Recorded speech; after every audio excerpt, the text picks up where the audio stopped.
platform. How do you guys handle things when they're a big news item that's controversial? Like there was a lot of attention on Twitter during the election because of the Hunter Biden laptop story. The New York Post. Had that too. Yeah, so you guys censored that as well?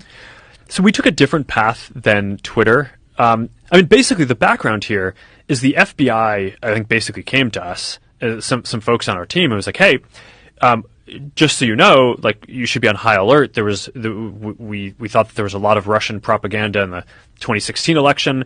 We have it on notice that basically there's about to be some kind of dump of that's similar to that. So just be vigilant. So our protocol is different from Twitter's. What Twitter did is they said you can't share this at all.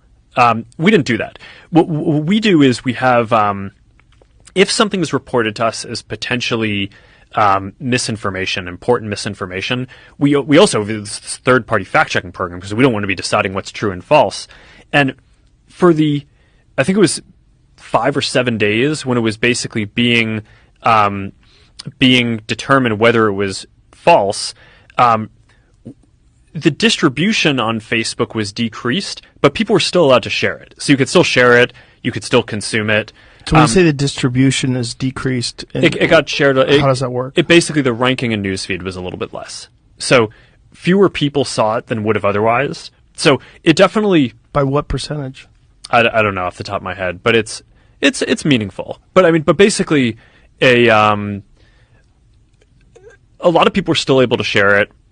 We got a lot of complaints that was the case. Obviously this is a hyper-political issue, so depending on what side of the political spectrum, you either think we didn't censor it enough or censored it way too much. But we weren't sort of as black and white about it as Twitter. We just kind of thought, hey, look, if the FBI, which I still view as a legitimate institution in this country, it's a very professional law enforcement, if they come to us and tell us that we need to be on guard about something, then I want to take that seriously. Did they specifically say you need to be on guard about that story?